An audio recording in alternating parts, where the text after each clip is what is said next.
Om Sahana Bhavatu Sahano Bhunaktu Sah Viryam Karvavahai Tejasvinavadhitamastu Ma Vidvishavahai. Om Shanti Shanti Shanti. Hari Om. Shri Guru Pyo Namaha. Hari Om.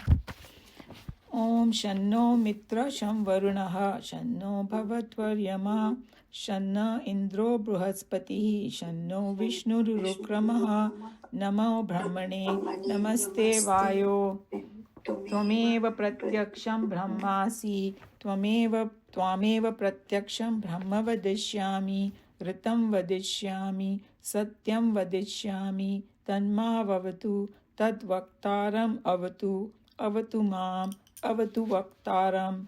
Om Shanti Shanti Shanti. Okay. So we are in the middle of this, and some of you may not have come, so I'll just give some idea of what we are talking about. So here, what this Upanishad is trying to do is trying to give us some idea of what that bliss will be of Brahman.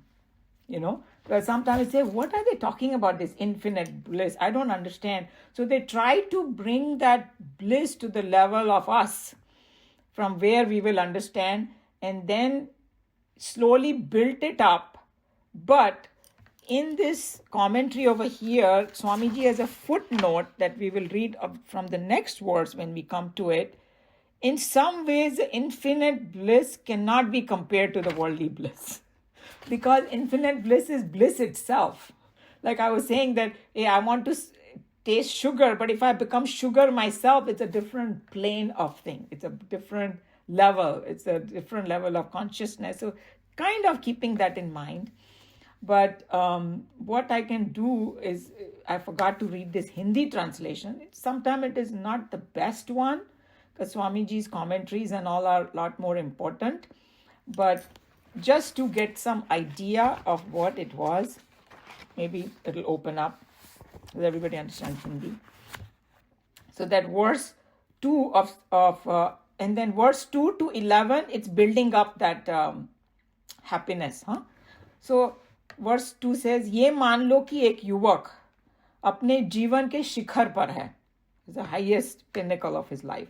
वह अच्छा पढ़ा लिखा है, वह कार्य में कुशल है और शरीर से स्वस्थ और शक्तिशाली है, और यह मान लो कि इस पृथ्वी का सारा धन दौलत उसके भोगने के लिए प्राप्त है, तो यह पृथ्वी का उसका भोगना मनुष्य लोक का उसके लिए एक सुख या एक आनंद माना जाएगा. ऐसे मानव आनंद का 100 गुना सुख मानव गंधर्वों के एक सुख या एक आनंद के बराबर है. The artist, human artist. और ऐसा ही आनंद वेदों को अच्छी तरह जानने वाले और इच्छाओं से प्रभावित न होने वाले और उनसे अनछुआ और विरक्त रहने वाले व्यक्ति का भी है. So it's telling you that, okay, there's a maximum happiness, you say, to this healthy man who has got everything and all that. But the same one, you can get it by reading Shastras also. It's just encouraging us to do that, right? Once you give up desires. And then it builds up from there, that मानव गंधर्वों से 100 गुना आनंद देवी गंधर्वों के एक आनंद के बराबर है. Said if you are a celestial being, and like Swamiji in his somewhere in commentary said that whenever we talk about angels and things like that, or स्वर्ग में रहने वाली अप्सराएं या जो भी है लोग रहते हैं, उनका आनंद हमारे से ज्यादा है, because they don't have the afflictions of the world, they have रोग और बुढ़ापा और ये सब कुछ नहीं है उनके पास. So, but again, each time he says that the same anand can be attained by reading the Shastras also. And then it builds up. Dev Gandharv se Pitru Lok bola unhone, and then Ajanaja, some Loka they talked about, then Karma Deva, and then Deva, and then Indra, and then Bruhaspati, Prajapati, and then they went to Brahman. So those were all the verses, building it up more, 100 times more, 100 times more. It's like, when Swamiji translated into our modern counting, it's like million, billion. I don't even know how many zeros that I give up. I'm not a math person. After about 4 or 5 zeros, mera to sar chakkar khane lagta. I don't want to even know. Anyway, so that's how it was. We are just reading the commentary of Swamiji. And what Swamiji tried to do, that he even tried to give a scenario of our world. The happiness of different people, that if you have gotten this position, that position, you'll be more happy, and the president is going to be more happy than the cabinet ministers and all that. You can see, that our next president is all dancing and also happy. So keeping that in mind, we will read this. Okay? So Meenaji, you can go for it. The bliss or satisfaction of the president or the prime minister of any country, we all know, must be greater in his own country than any of the member of the cabinet. Indra's joy is 100-fold more than those enjoyed by the कर्म devas. So he just saying कर्म devas were जो अपनी merit के ऊपर उनको position मिली है, पर वो उसका भी boss है, So then in the modern analogy, president is a boss of all these cabinet ministers, He has some veto powers and all that. So his happiness is more. The power and satisfaction enjoyed by legislature or by the brain trust of any country that has decided the policy for the head of the state to follow strictly must be greater than the freedom enjoyed by the head of the state himself. This joy of Brahaspati, the preceptor of the Devas, is 100 times the joy of Indra himself. So Brahaspati is a guru of all those guys, Indra ka bhi. So जब इंद्रा का भी कुछ गलत काम करता है ना, गुरु उसको डांटेगा. So let's say हमारे modern if the president does something against the legislature, then the court will come and say, hey, you can't do this. This is a constitution, So that's why their happiness is more. That's why. The joy of Prajapati is estimated here as 100 times the joy of Brahaspati. The creator, the total mind and intellect of all living beings, celestial and terrestrial, is Prajapati. The mind and intellect being the instruments with which we enjoy all the possible bliss in life, the total mind and intellect must at once be enjoying all the joys of all the people at all times in all places. Yeah, so this is like, we can't imagine, right? Totality. Brahma, Vishnu, Mahesh, the Hiranyagarbha, they call it. Total mind. जो भी जितना भी Cosmos में वो Indira included in it, सारे Joyce को एक साथ मिला दो. Joy ka mahasagar of this, I don't even know how to describe it. You got the picture. Together, it is more. That's why usko Prajapati bola. The term is used like that. Yeah. The bliss absolute is thus slowly and steadily indicated as 100 times more than the joy of Prajapati. So now where is it? Bliss, kahan se aaya hai bliss? वो bliss के सागर से आया है जो ब्रह्मन है. Which जिसका हमारे अंदर भी है. Can you imagine? We have that source of bliss. We cannot imagine, But according to the Shastras, we have it. So that's what it is. In all these cases, it has been definitely indicated that one who is well versed in the content of the scriptures and who has, in his own personal experience, come to live the reality pointed out by Vedanta, will come to enjoy a bliss in no way less than that of Brahman. The chapter started, you will remember, with the declaration that the knower of Brahman attains the supreme. And this supreme has been discussed as the bliss absolute, indicated by the definition Satyam Jnanam Anantam. So he's just connecting it to the entire thing. And I know this is a little bit difficult subject, but thoda connection when we do it, then it will get more and more clear. Here is bola hai Satyam, Jnanam, Anantam, Brahma, and we know Satchit Anand. Satchidanand we call it, because it's all the bliss that we experience in the entire cosmos, entire universe, multiverse, whatever you want to call it. It all comes from that Brahman, because Brahman itself is bliss absolute. It is itself bliss. That's what he's trying to say. Again, in this chapter, in describing the cause for the creation of the world, The Rishi explains that the Atman in us came to entertain desire. Desire is the cause for creation of the pluralistic world, which gives us the agitations of the mind and the consequent individual shares of unhappiness. When, even to a degree, the cause is removed, to that degree, the effects are also eliminated, and naturally, the bliss, which is our essential nature, manifests itself. So this one we have kind of gone. It sounds confusing, but if you go back to what we learned, that there are several things involved in this paragraph. One is in this Upanishad that said that in that pure Brahman, thodi halchal machi, kuch, they call it kampan hua, like some kind of shaking. Basically, some desire happened, and then nobody knows why the world was created. And when Nikhilanand ji is going to explain, he gave very good explanation of few things, but we will see from the next verse.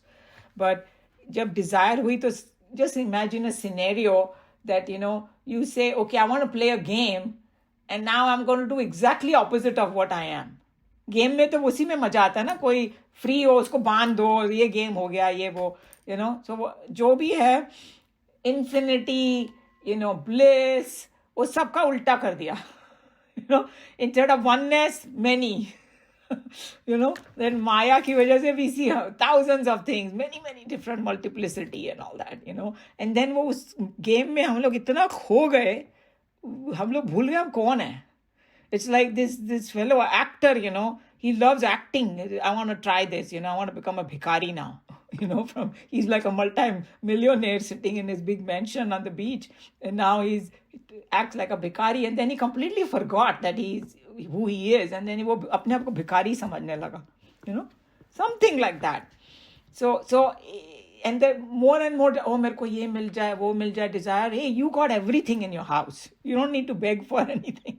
So that's what is happening to us, that all these unhappiness that we feel because we have too many desires and we are looking at the wrong places. Like that actor was looking when in a begging bowl, koi usme dal de thoda sa paise, looking at the wrong place. So that's what is happening. I don't know, I was trying to think of an analogy, so. I was thinking of that too. I mean, I was trying to the dream, but that is not exactly what we want to say here. That's not exactly. I mean, dream is also, in dream, we are very confused, right, in the dream? Yes. So that's what it is. It starts with desire. That's what they're talking about. Desire is the cause for creation. I mean, I don't know much about dream in modern psychology, and some people think that our suppressed desires come out in our dream. Have you heard of that? Suppressed, or even, actually, not just the desires of the previous and the whatever's happened during the day of that day. Even that, it combines the whole. Yeah, it's like a mixture. It's like a little bit of khichdi, but some element of that is there in our dreams. Whatever you cannot do in your real life, like some people might have some fantastical dream, I'm flying and all that. In real life, they cannot do all that.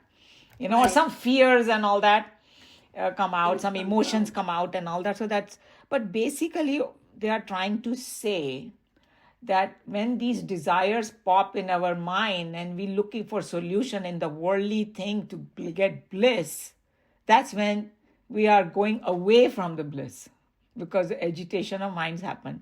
Temporarily, when that desire gets fulfilled, the agitation is down. That's why the bliss surfaces. That science we learned, right? So it's pointing towards that the cause of unhappiness in us is our all desires. Yeah. It starts from there, that basically. Yes. Okay. Thus, the state of perfection is the state of desirelessness, a state wherein the individual is no more a victim of his desires, but master of them. The desires in themselves cannot enslave us. In themselves, they are helpless and impotent. They can chain and enslave us only when we subscribe ourselves to remain victims under their thrones. This self-redemption from our own inner desires is the self-mastery that culminated in self-realization. And to the degree one has given up one's desires, to that degree his joys increase, and in his experience, he comes to attune himself with the perfect joy of the Absolute. So there are some things in here they are talking about. It's kind of important for us to know, because sometimes we think, how can we be desireless? Right? Coming to this class is also a desire, right? So we have to come up with, for the children also, you can't tell 14, 15-year-old in the 10th grade, you're teaching them Bhagavad Gita, become desirelessness. I think they'll quit the class. So then we have to tell them, and Swamiji also explained like that, it's called the attachment to the desire is a problem. It's like clinging desire. We have come up with a very right word for it. Clinging desire, something I can't give up in my mind. If I have suppose if I'm hungry, if I have desire to eat, and go make the food and eat it, that's not a problem. That's not going to cause any agitation. No, if you're going to say, I want this food only, and I want, like, see the difference? You get so attached to that, मेरे को तो यही खाना है और ingredient नहीं है, तो I have to go to the grocery store, I have to spend 2 hours and I come and cook. That what becomes a problem. या we say, कोई clinging desire वो होती है कि we think, उसके बिना तो मेरी जिंदगी अधूरी है. I'm finished. And then you keeping up at night, can't sleep. That's the problem. So he's saying that when we become slaves, the desire in themselves cannot enslave us, but, because they are helpless and we give it importance. See what I'm saying? It's our mind that gives latches on to it. Yes. That's the problem. So don't get worried about the simple, some there come good desires that are needed, So all that is okay for us, but slowly that leads her to sattvic life, and then desirelessness, like these saints and sages, do they have any desire of their own? Zero. They are not trying to get wealth, name, fame, nothing. They are just trying to serve the people. Think about it, how they operate, because that is called desirelessness. It's a selfish, for us, I think if we think about how to translate this, we have to give up selfish desires. Yeah. I-ness, if I-ness can go. For me and mine, Yeah. Yeah, if that goes, and because you're still gonna, if you're in the human form, you still need the food, you still need exactly. So they are not against that. And the interesting thing is, the people who became totally desirelessness, the whole universe is ready to serve them all the time. These Mahatmas and all, they never have shortage of food. सभी लोग gift ले जाके उनको तो वो तंग आ जाते हैं, सब बांट देते हैं सबको, ले जाओ. Even clothes and this and that, the people who are truly like saints and sages, like I've heard that even Swamiji, somebody gave him a watch, he takes it from this hand, he will give it to somebody else. He doesn't need more than one watch to, or he's not going to hold it, he's not going to keep it. So we have to kind of analyze what they're trying to say over here, This is indicated when the Upanishad says here that the celestial joys of the gods, even of the Creator, is the same as the joys of a mortal man of wisdom who has come to realize his own essential divinity and has therefore come to drop all his sensuous desires for the finite world of objects. So this is what it is, that the final thing that they are trying to say is that even though, you don't have to die and go to the Swarga, while living over here, Jivan Mukta, you can become by, understanding this through the Shastras and come to realize that we also have the same spark, and it's like an ocean. Whether you take one drop of the entire ocean, everything is water, everything is H2O, So किसी ने बोला कि वो दृष्टि होनी चाहिए, एक बूंद में सागर को देखने की दृष्टि होनी चाहिए. So that's what the expansion of our vision, that's what he's trying to say. I know it's like pretty high-fi, but it's a very interesting topic. I think, what they're trying to say. Any comment? So we don't have to remember our Brahaspati, Prajapati. It's just, if you can realize, you'll get that happy. We don't have to go through all that trouble of climbing each ladder. That's what they're trying to say. You don't have to go through that if you know that. We can graduate in one shot. Yeah. All that trouble we don't need. And all that secret is in Krishna Bhagavan already said, I'm going to give you the royal secret. And they have made a movie called The Secret too. Anybody watch that one? Yeah, I think I've talked about that movie, and that it has a book is there also called The Secret, and they interviewed all these people who were big achievers in life, right? And then they asked them, what is the secret to your success? And the conclusion was, जो भी उनको चाहिए था ना, they made it the center of their life. They kept thinking about it constantly, and working towards it, and they got the success.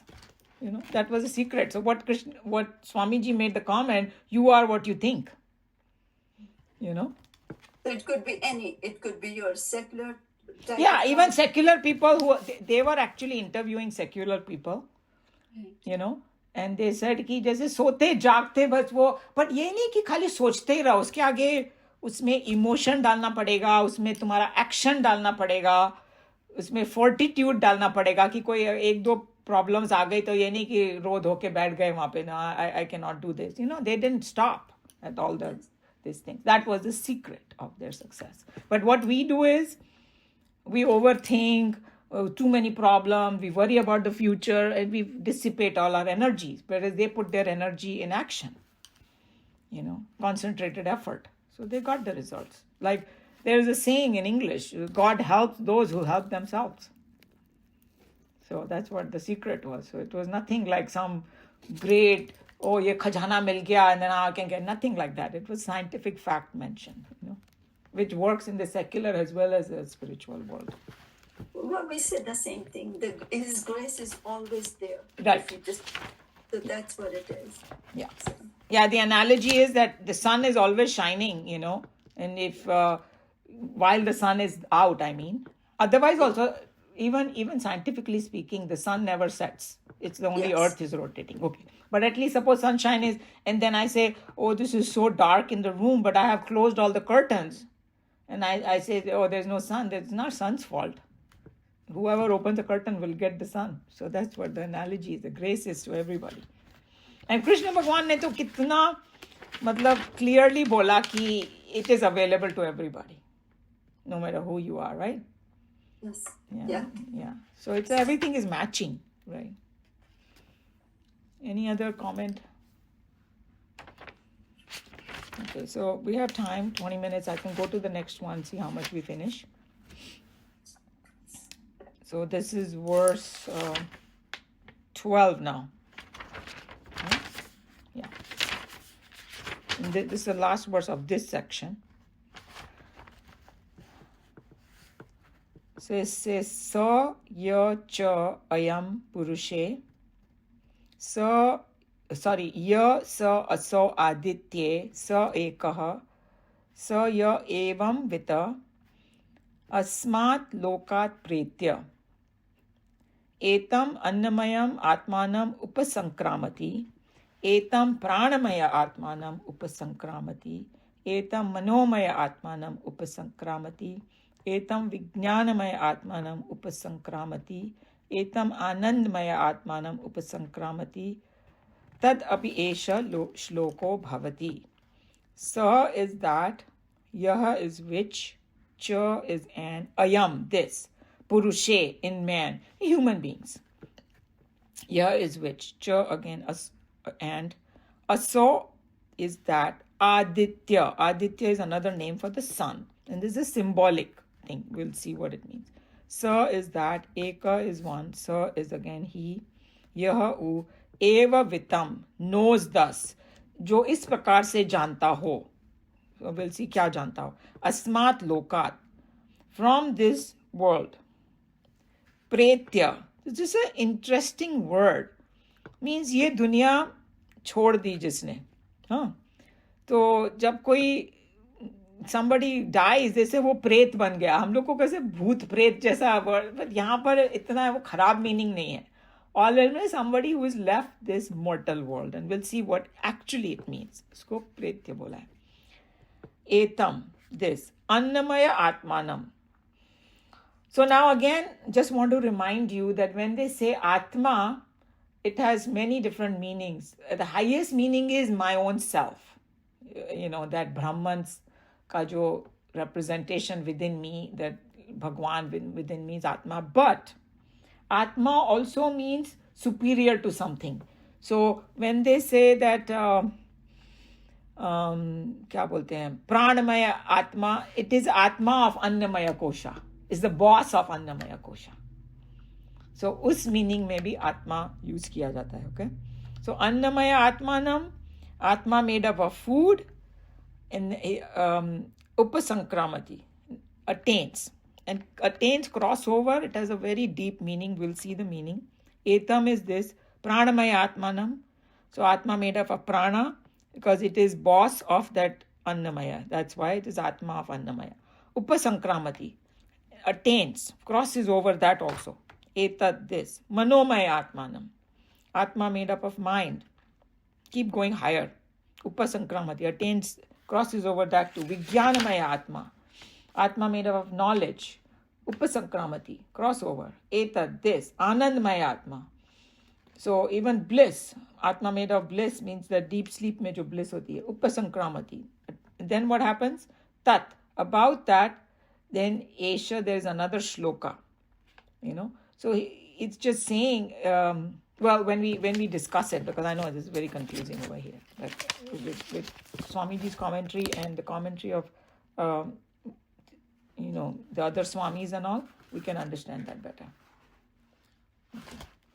So go back to my notes. So here he's talking about that person. Who's that person? That seeker. All of us, and then that seeker, when he gains the knowledge this way, what is the way he's talking about? What does he know? This person has gained some knowledge. What he finds out, that the one who is in the Purusha, means the human being, the heart of human being, the essence, the same is in the Aditya, in the sun. So whatever is there within us in sun, but sun is also symbolic. Scientifically also, you just think about it. It's the same thing. Where did the earth come from? Peace got separated from that sun, right? So scientifically it fits also. All of the elements that we have, it is part of the sun only. So, okay, leaving that aside, what they are talking about here is, first of all, when there are different Swamis, we take different approaches, and both are very important. So what Nikhilanandji took an approach was, when he talks about what factor he's talking about that it is common between the two. He's talking about the factor of Ananda. That bliss is common between the sun and me, and what the sun represents over here is Hiranyagarbha, the total mind and intellect and all that. That's what it's representing. It's like as though it's the center of the universe. For us, I know somebody will argue that galaxies are there and all that. We are not going into all that science. We are looking at symbolism over here. Okay, that's very, very important. So when sun is like center of our universe over here, we are all circling around it. And whatever Anand is there, and then again the Aditya represent the Hiranyagarbha, the total mind, intellect, Brahma, Vishnu, Mahesh together. So the happiness in me and happiness in that Hiranyagarbha is the same, even though they appear totally different. So because his ultimate limit is taken, that's why they talked about that Hiranyagarbha. So and then the way he was explaining that in the previous verse, they were talking about different grades of happiness. Somehow that's what we connect to more. If somebody tells us, hey, there is an infinite happiness, I don't know what infinite happiness means. That's why they went through this exercise for us. It's a tremendous happiness, So he was just saying that that Brahman ka happiness actually is still highest, infinite, and Brahma ji ka bhi kami hai uske comparison mein. Okay? Because Brahman is a happiness itself. Anything other than that is going to be less. Okay? And then, but from our understanding, we can say that Hiranyagarbha is a maximum expression of happiness. Suppose if we say that. But what this person who realized the oneness realizes that the happiness in me is the same as Brahmaji's happiness.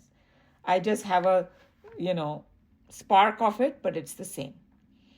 And then this understanding creates that oneness that we're talking about. Oneness with God. If I understand the happiness is the same, then oneness. And then he gave a brilliant example. He said it's like, and we have heard this example many times, but it will fit over here. It's like the space. Okay, space, I have this space in my room, and I think, oh my God, this is my space. But if I analyze it, the same space, everything is in it. The entire galaxies and all that are there. Even though I have no galaxy in my room, nothing is there of it. But the space is the same. So if I start thinking, oh, I need to get more space, I can guarantee you, no matter how much space I get, if I have this wrong understanding about space, I'm not going to get satisfied. I will want this earth ka space, and I will want a moon ka space. Like humans, they want to go to the Mars, they want to go here, never satisfied. Okay? Because I have this wrong understanding that the more space I collect, more happiness I'm going to get. That's not true. If you understand the source of that happiness, it's the same in both anyway. Okay? So I thought he gave a very good example. You have to contemplate upon this example. But you can take the example of water and the ocean. Yeah. Water is the same. Yes. I mean, so the essence, we're talking about the essence of it here. Yes, we are talking about the essence. So people who don't know that might wrongly think that, I want to get more and more and I'll get happiness that way. Yeah. That's the whole idea that he was trying to say. Bringing us to the desirelessness part through this route. That's all it is. Okay. So he was just saying, and this is a known fact. We experience that in our life too. That material thing, if you start looking for happiness, there is no end to it. There is a drishtant, right? Ki ek aadmi, I don't know if I've said it drishtant long time ago, but maybe some new people are here too. That this person, एक प्याला लेके जाता है किसी राजा के पास और बोलता है कि मेरे को ये प्याला भर दो, मेरे को इतना ही चाहिए सामान. तो राजा ने बोला ठीक है, तो छोटा सा प्याला है. उसने अपने कर्मचारियों को बोला डाल दो इसमें जो भी सोना चांदी थोड़ा बहुत. डाला ना तो वो डिसअपियर हो जाता था उस प्याले में से. उसका खजाना खाली होता जा रहा था और ये प्याला ये कहाँ से लेके आया तू, क्या है ये? तो बोला कि मैं श्मशान में गया था, वहां किसी आदमी की खोपड़ी पड़ी थी, वो ले आया मैं प्याला. तो दृष्टांत इस कि हमारी ह्यूमन माइंड कितना भी डालो ना और चाहिए.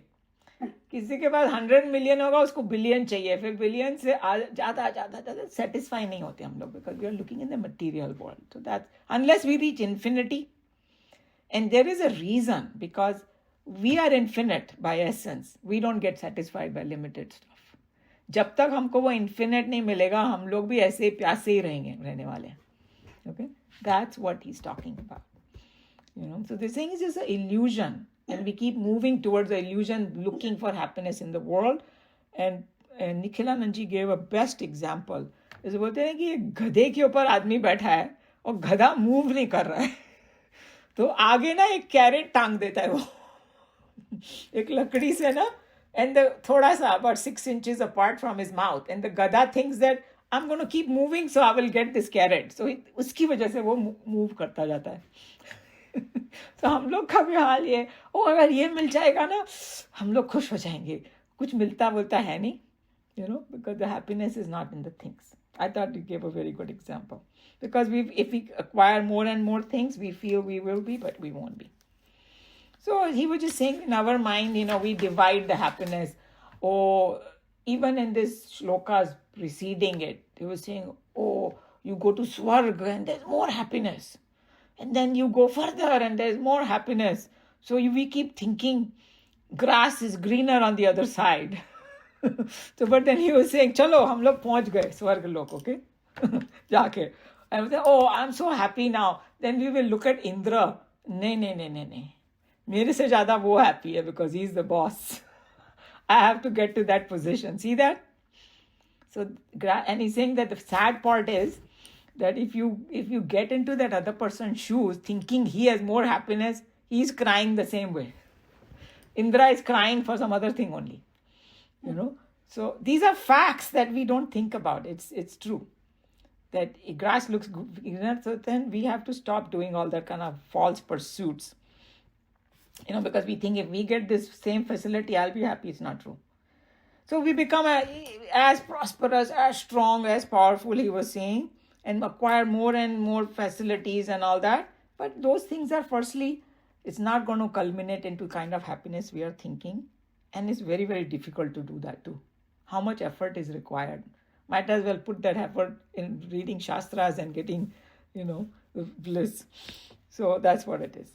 So, and then another thing he was saying, that they have used this word loka. You know, asmat loka pretya means once you go beyond this sansar. What is sansar? Nikhilanand gave a very interesting perspective. Let's see if you can understand this. You know, this loka is, let's see where I have my notes. Loka is something, 1 minute, where I am.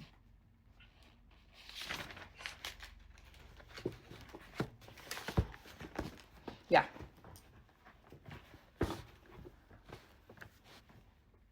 Loka is something, my experience that I have in this world. Usko loka bola gaya hai. So when they say loka, I think Swamiji has also mentioned that earlier somewhere, that when they say loka in Vedanta, it means all my experience in my dream state, my waking state, everything together is called loka.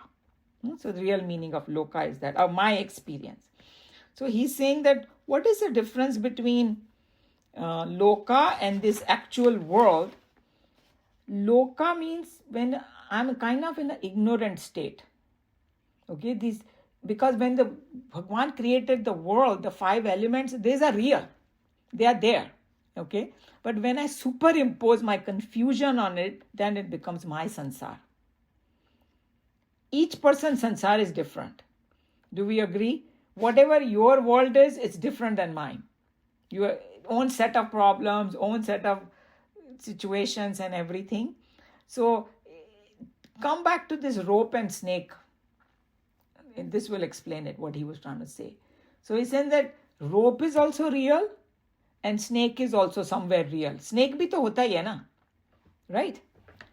But when I start seeing the snake on the rope, that's unreal. When I mix things and get confused, that's what is the problem. Okay, so when we our mind has created that. It actually doesn't exist. Rope exists separately, snake exists, but I kind of mix them together and I'm seeing the snake on the rope. That's my ignorance. That gives rise to my sansar. So most of the things that I see in my life, it's like a confusion in my head. If I saw it very clearly, I won't get so bothered. Superimposition about all this, misunderstanding and all that things that are happening. And that's what creates fear and problem and sorrow and things like that. And that's what they mean by loka. So now what is the significance of this verse?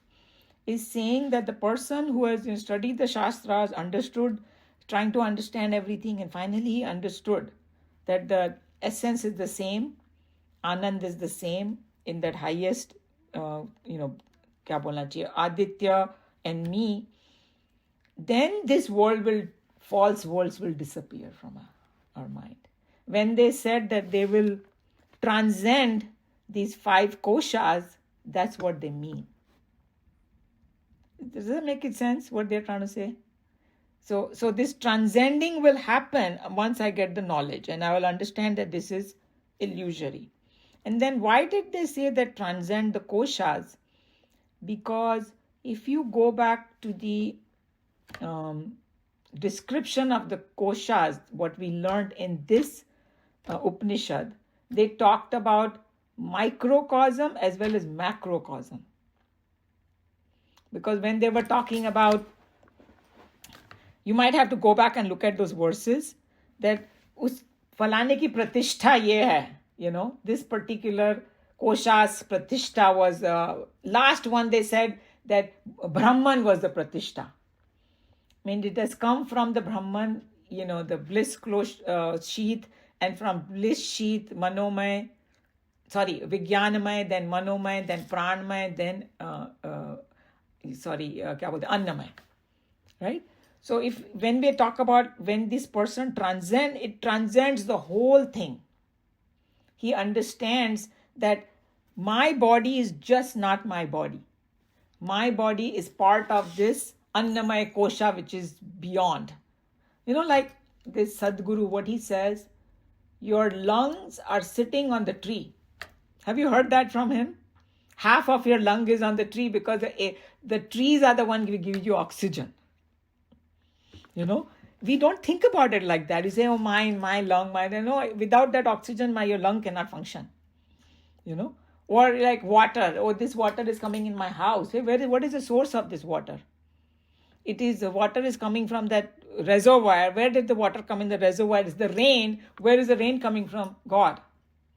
You did not create that mechanism. See that what I'm saying? So this person, he realizes that my body is actually part of this super body of this cosmos. That's what it means. And then he transcends that. In the same way, Pranamaya Kosha. Same way, Manomaya Kosha. We saw that the mind is connected to the total mind. We might think my mind is separate. At one level, it is not separate. It's like the World Wide Web. Everybody's connected to each other. That's why people have telepathy and things like that. Okay. So I'm going to stop here because time is up. But I hope we got some picture. I think you guys have to say something because otherwise I feel like I'm just keep talking. Is it very confusing or you got the picture? Which is simply, you can say, it's purification of mind. Yeah, knowing what really it is rather than having some vague idea about who we are. Right. That's because mind is always playing games with you. Yes. Basically, that's what they are saying. That whole thing of what Krishna Bhagwan is saying in Bhagavad Gita, they are saying it in a different manner here. Right. They are giving you another technique to transcend. Ki, bhai, who am I? First I might think I'm the body. No, I have a mind too. I have pranas. Then they usko kosha bana diya, because you call it a kosha.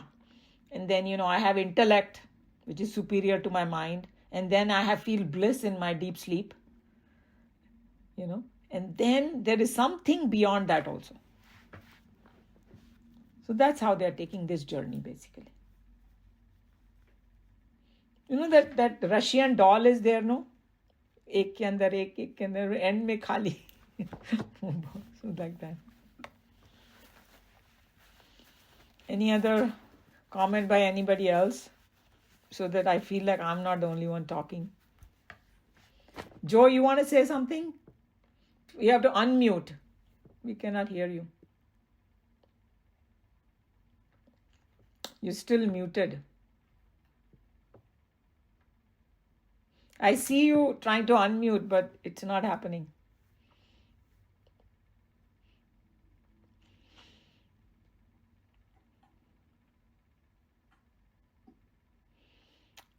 Nobody wants to say anything, looks like. So, okay. Meena ji, you always have something to say. This No, I still have to think. I can't say anything right now. Yeah, it sounds, I think that maybe when we read Swamiji's commentary, if we can just get few points out of this, that that whatever is in the happiness is there in all the different lokas, and we may think it's more, but you have the source of it in you. And that Yes, can be achieved by understanding who you are and creating that oneness with the universe. And that can be done by studying the Shastras and understanding who God is. If I have to summarize it in 2-3 lines, that's what it means. And that's what Krishna Bhagavan is doing in Bhagavad Gita. Arjun got depressed and he said that you have this grief. This grief is not going to go away until you understand who you are. Then the grief will be gone and you will be happy. You will do your duty and you will not get disturbed. So, but they are taking it. Simple. It Yeah. seems simple. It seems, but that's exactly why they are saying, because agar itna simple hota, hum log, we could achieve that, right? But we are not yet. So they are giving another angle to go by. Don't think that this body that you have is just your possession because it's connected with the rest of the elements out there. So respecting that, the totalness, and then this mind is not just, you are not sitting in a box, but it's a total mind. Your intelligence, everything is coming from that. Like connecting to the macrocosm, everything. Yeah. And then going to the highest by transcending each one. That's the journey they are trying to take us to, just to summarize it.